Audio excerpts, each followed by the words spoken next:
শুভ দোল পূর্ণিমার অনেক অনেক শুভেচ্ছা রইল তোমাদের সকলকে। তোমাদের আজকের দিনটি খুব ভালো কাটুক। তো সকালবেলাটা শুরু করলাম ইডলি, আর তার সঙ্গে আছে টমেটোর চাটনি। তো এটাই হচ্ছে গিয়ে এখন খাওয়া দাওয়া করবো আমি।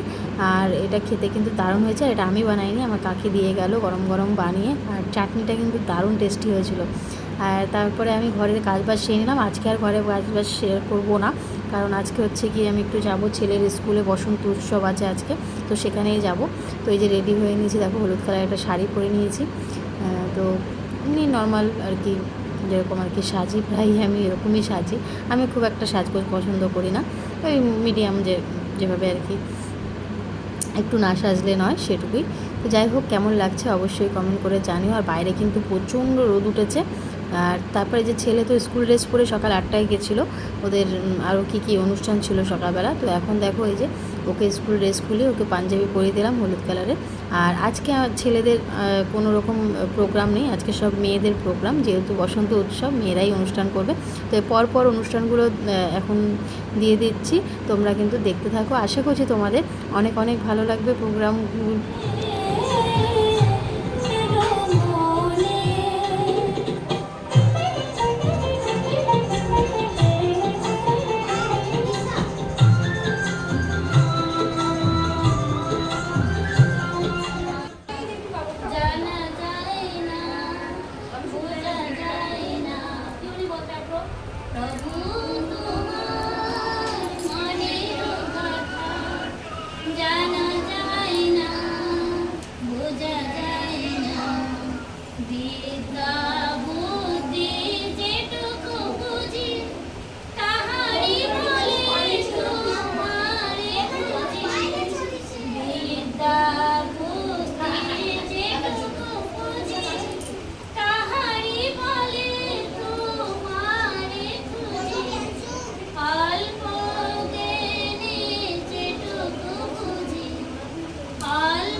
তো গুরুদেবের ফটোতে এখন হচ্ছে গিয়ে ওরা হচ্ছে গিয়ে যে গুরুর পুজো করেন আর কি, মানে স্কুলেরতে, তো সেই গুরুদেবের আর কি অনুষ্ঠানগুলো ছিল। তো গান বাজনা আর কি হচ্ছিলো। এরপরে হচ্ছে বাচ্চাদের ডান্স আছে, তো সেগুলোও হবে। আর এখন হচ্ছে গিয়ে গুরুদেবের পায়ে সবাই আবির দিয়ে শুরু করলো আজকে বসন্ত উৎসবের আর কি খেলা। আর এদিকে আমার এখন হচ্ছে বাচ্চারা সবাই মিলে আর কি একে অপরকে আর কি আবির লাগিয়ে দিচ্ছে। সবাই এখন বসন্ত উৎসব শুরু করে দিয়েছে। আর ম্যাডাম সবাইকে এক এক করে সুন্দর করে আগে হচ্ছে কি ম্যাডামদের দিচ্ছে, তারপরে বাচ্চারা দেখো অনেক আগ্রহ নিয়ে আর কি দাঁড়িয়ে আছে কখন ওরা রং খেলবে। তো আমাকে বলছে, ও মা, আমার ছেলে বলছে, মা তুমি আবির টাবির নিয়ে আসুনি, রং নিয়ে আসুনি। আমি বলছি, বাবা নিয়ে এসেছি, পরে খেলবো এখন আর কি।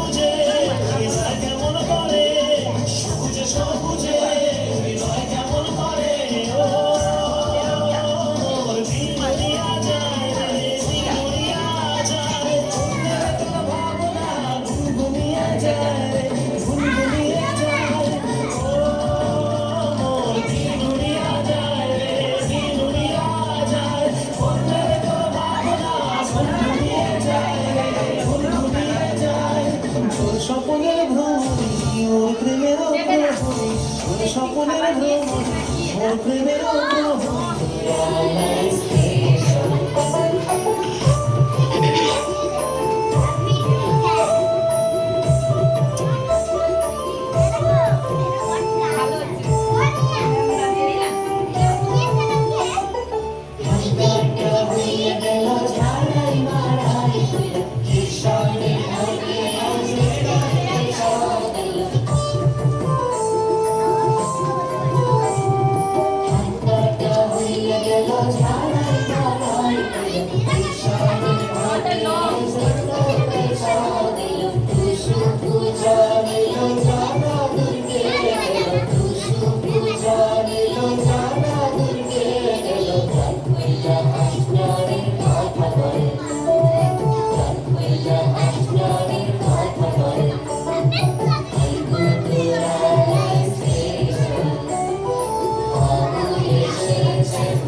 তোমার রজনীগন্ধায় রূপসাগরের পারের পানে উদাসী মন্ধায়, পূর্ণিমা সন্ধ্যা তোমার রজনীগন্ধায় রূপসাগরের পারের পানে উদাসী মন্ধায়, তোমার প্রজাপতির পাখায়, তোমার প্রজাপতির পাখা আমার আকাশ চায় মুগ্ধ চোখের রঙের সকল পাখা, তোমার প্রজাপতির পাখা আমার আকাশ চায় মুগ্ধ চোখের রঙের সকল পাখা, তোমার চাঁদের আমার যুক্ত সুখের সকল আলোচনা, করেছি যে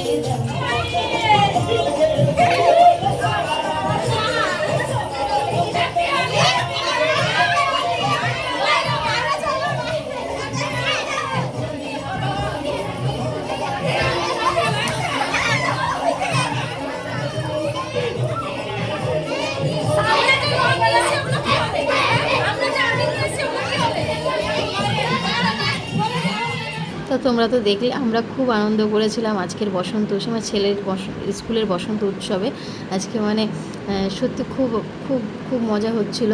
তো এতক্ষণ ভালোই ছিলাম, মানে এতক্ষণ নিশ্চিন্ত মনে আনন্দ করছিলাম। এরপরে হচ্ছে গিয়ে বাড়িতে গেলে একটা সমস্যার সম্মুখীন হতে হবে। তো যাই হোক, সেটা আমি তোমাদের সঙ্গে পরে শেয়ার করছি আস্তে আস্তে। এখনও দেখো কতটা হাসি খুশি আছি আমি। এরপরেও একটা খুশিরই ব্যাপার, তারপরেও একটা চিন্তা তো থাকেই, সেটাও তোমাদের সঙ্গে কী হয়েছে না হচ্ছে সবটাই শেয়ার করবো। এখন হচ্ছে স্কুলে একটু খাওয়া দাওয়ার ব্যবস্থা করেছিল, মালপোয়া থেকে শুরু করে সাদা ভাত, তারপরে মুগ ডাল, তারপরে পনিরের সবজি ছিল, তার সঙ্গে ছিল মানে পানির আলু টালু পটল দিয়ে একটা সবজি ছিল, তার সঙ্গে ছিল হচ্ছে গিয়ে পাঁপড়, চাটনি, আমের চাটনি। এখানে যেহেতু ওদের স্কুলটা আছে ভেজিটেরিয়ান স্কুল, তো এখানে সব নিরামিষ মানে ভেজ খাবার চলে আর কি। কিন্তু এই স্কুলে যতবারই অনুষ্ঠান হয় আর এই স্কুলের খাবার দাবার কিন্তু সত্যি বলতে অনেক অনেক টেস্টি হয়। জানি না কেন সবাই তাই জিজ্ঞেস করছিল যে ম্যাডাম আপনারা কী দেন যে এত টেস্টি হয়, মানে বাচ্চাদের মায়েরা আর কি জিজ্ঞেস করছিল। তো এখানে সবাই মিলে খেতে বসেছি, বাচ্চাকে আগে খাইয়ে দিয়ে। আর দেখছো আমরা সবাই একদম রঙে রং হয়ে গেছে আমাদের সারা ইয়ে গা হাত পা। আর যেহেতু কী বলতো এই বাঙালি উৎসবগুলো এখানে আমাদের আন্দামানে কিন্তু হোলির থেকে বেশি আনন্দ হয়, মানে আগামীকাল কিন্তু বেশি আনন্দ হবে।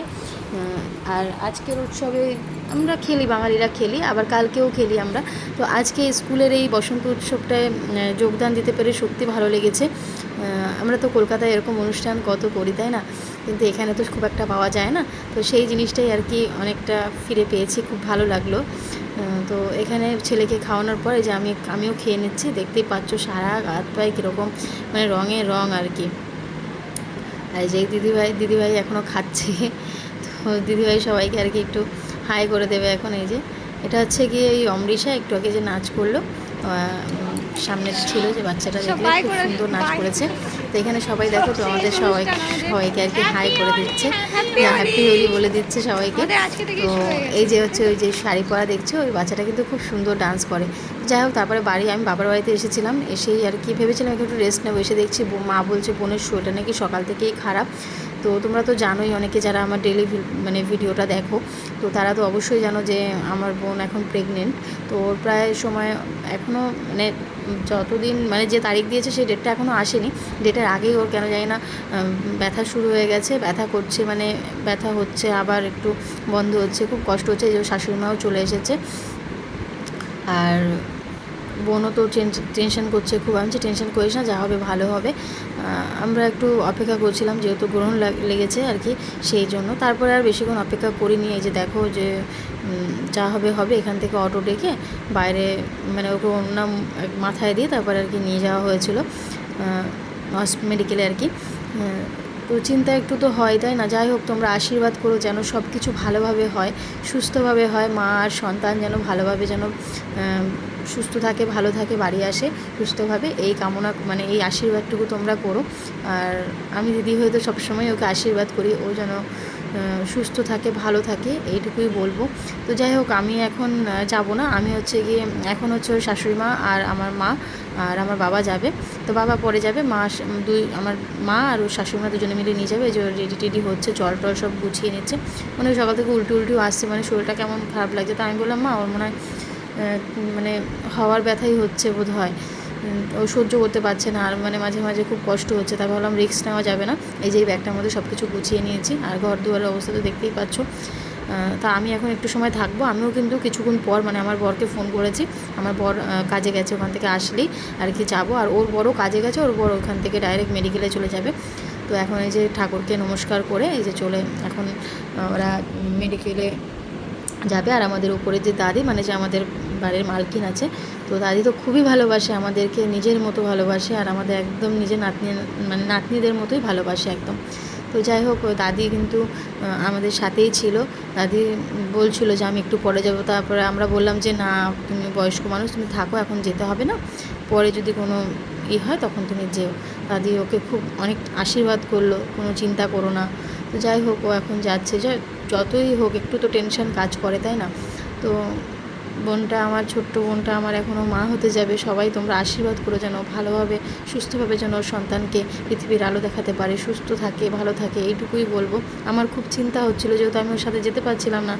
আর সোমো যেহেতু পড়তে গেছে, ওকে আমি কিন্তু বাড়িতে এসে আবার ওকে 4টের সময় পড়তে দিয়েছি। এখন এই যে 4:10 মতো বাজে, এখন কিন্তু ওরা বেরিয়ে পড়লো। তো বাবাও আবার পরে যাবে। এই যে আমি আবার চলে এসেছি। দেখো আমি যেরকম মানে ওখানে যে ড্রেসটা নিয়ে গেছিলাম, ওই ড্রেসটা পরেই কিন্তু এই যে চলে এসেছে। এতক্ষণ আমরা খুশিই ছিলাম আর কি, যে আজকেই হয়তো বাচ্চাটা আর কি ডেলিভারি হবে। তো এখন আর ছেলেকেও নিয়ে এসেছি। আমরা ভেবেছিলাম আজকে হয়ে গেলে বাড়ি চলে যাব, আর আমার বরটর ওরা থাকবে আর কি। আমাকে আর কি রেখে আসবে আমার বর বাড়িতে, তারপর না হয় রাতে এসে থাকবে। যেহেতু আমার বোনের বর অতটাও এখনও বোঝে না, যেহেতু আর আমার বর তো আমার সময় ছিল, পুরোটাই ছিল। যেহেতু আমার শ্বশুরবাড়ির কেউ ছিল না এখানে, তো আমার শ্বশুরবাড়ির কেউ ছিল না, কিন্তু আমার মা তো সবসময় ছিল, আমার কাকিমারাও ছিল, সবাই ছিল, সবাই এসেছিল। আর আমার বাবা তো ছিলই, আর আমার বর সব সময়ই ছিল, মানে ও এক সেকেন্ডের জন্যও কিন্তু ও মানে আমাকে রেখে কোথাও যায়নি আর কি। তো যাই হোক, ওর একটুখানি অভিজ্ঞতা আছে, তাই জন্য ও থাকলে আর কি ভালো হবে, সেই ভেবেই আর কি। তারপরে মানে আর যাওয়া হয়নি, কারণ ওর ব্যথাটা হচ্ছে, কিন্তু আজকে ডেলিভারি হবে না, উঠছে নামছে এরকম, মানে ও যেহেতু এখনও সময় হয়নি এখনও। তারপরে এখানে আমার বর আর আমার বোনের হাজব্যান্ড দুজনে মিলে গেছিলো আর কি, যে খাবার টাবার নিয়ে এসেছে, যা পেয়েছে আর কি। মানে এখন অনেকটাই রাত হয়ে গেছে, এখানে তো সব কিছু দোকান টোকান বন্ধ হয়ে যায়। তাও ভেবেছিলাম সমুখে নিয়ে বাড়ি চলে যাব, কারণ বাচ্চা মানুষ তো, মেডিকেলে রাখতে ইচ্ছে করছিল না, কিন্তু কি করব, এখন গাড়ি টাড়িও বন্ধ হয়ে গেছে। এদিকে দেখো যে বাচ্চার টাওয়াল টাওয়াল সব কিনে রেখেছে, সাবান, তাওয়াল, আরও কী আছে আর কি। তারপর একটা স্যানিটাইজ নিয়ে আসতে বললাম, যেহেতু বাচ্চাকে নিয়ে থাকবো তো সেই জন্য। আর এখানে বিরিয়ানি নিয়ে এসেছিলো, আর মানে আর সাদা ভাত নিয়ে এসেছিলো। তো খাওয়া দাওয়ার পরে এই যে বসে আছি, আর না মানে আমি এক ফোঁটা ঘুমাইনি, জানো তো, একটা ফোঁটা মানে চোখের পাতা মানে একটু মানে করিনি। আর এই বোনকে নিয়ে দৌড়াদৌড়ি করছি আর কি। একবার ওর রুমেতে যাচ্ছি, আর আমি না এমনি হসপিটাল খুব ভয় পাই। তো এইখানে যে বোনের বড় আছে, ও টেনশন করছে, আমি যে যা হবে ভালোই হবে। আর আমার ছেলেটা কিছুতেই ঘুমাচ্ছে না, ওর মিমির চিন্তায়, জানো তো, সবাই ঘুমিয়ে পড়ে। এখন কিন্তু অনেক রাত, তো কালকেই ভিডিওটা পোস্ট করবো ভেবেছিলাম, কালকে এডিটও করেছিলাম আমি হসপিটালে বসে সারা রাত জেগে, কিন্তু ওইখানে তো আর ভয়েস দেওয়া যায় না, তারপর একটু টেনশনেও ছিলাম, তো ভয়েস আর দিতে পারছিলাম না। এখন আমি ঘরে এসেছি, তো সেই জন্য ভাবলাম একটুখানি ভয়েসটা দিয়ে তোমাদের সঙ্গে শেয়ার করি। তো এখানে আমার ছেলেটা কিছুতেই ঘুমাচ্ছে না, বলছে মা মিমি কেমন আছে। ও ভাবছে যে ওখান থেকে ভাই কিনে আনবে আর কি। তো বলছে ভাই কি এখনও কিনে আনতে দেয়, আনোনি তোমরা? তো ও খুব মানে আগ্রহ হয়ে আছে ওর ভাইকে কিনে আনবো, খুব পছন্দ করে আর কি। ও প্রথম থেকেই বলছে আমার একটা ভাই আসবে। তো যেই আসুক, ভাই বোন যেই আসুক, সে যেন সুস্থভাবে আসে, সেটাই কথা। ও তো বাচ্চা মানুষ, ওর মনের কথা বলে, কিন্তু মেয়ে হোক ছেলে হোক যেই হোক মানে সুস্থভাবে আসুক। আর এই দেখো ওখানে একবার এদিক একবার ওদিক মশা কামড়াচ্ছে, ধূপ জ্বালিয়ে, যে আমার বোনের বর ওখানে গান শুনছে বসে বসে। আর আমি আর এই যে সকাল হয়ে, মানে সকাল না, এখন হচ্ছে ভোর 4টের মতো বাজে। তো আমি তো সারা রাত এতটুকু ঘুমাইনি, আমি আর আমার মা ছাড়া সবাই মানে মোটামুটি অল্প অল্প হলেও ঘুমিয়েছে। আর আমার ছেলেকে কিন্তু আমি একটুও নিচে রাখিনি, ওকে আর কি, না এখনও সকাল হয়নি, সরি, এখনও রাত হয়ে রয়েছে, আমি ভুল বলছি। তো এখন ওই যে দেখো একবার এদিক একবার ওদিক। আর আমি কিন্তু আমার ছেলেকে কোল ছাড়া করিনি, ওকে কোলে রেখেছি, একদম কোলের মধ্যে রেখে দিয়েছি, কারণ বাচ্চা মানুষ তো, ওকে আমার নিচে রাখতে কেমন লাগছে। তো ও অনেকক্ষণ জেগেছিলো জানো, 1টা 1:30 অবধি জেগেছিলো, বলছে না আমি ঘুমাবো না। এই যে আমার বাবা একবার দেখো এদিকে যাচ্ছে, এবার ওখান থেকে আবার মেডিকেলের ওখান থেকে মানে একটা আঙ্কেল আর কি পেটি দিল, সেই পেটিতে করে আর কি আমরা শুচ্ছিলাম, একবার এদিক একবার ওদিকে। এই যে দুই জামাই, এই যে বাড়ির দুই জামাই, ওরা শুয়ে আছে, আমি আর ছেলেকেও শুয়েছি ওখানে। এই যে আমার কোলের মাথার উপর কোল দিয়ে, কোলের উপর মাথা দিয়ে, আর এখন মোটা করে চাদর পাতিয়েছে, তো এখন দিলাম। তো সব কিছু যেন ভালো হয় সেইটাই বলো।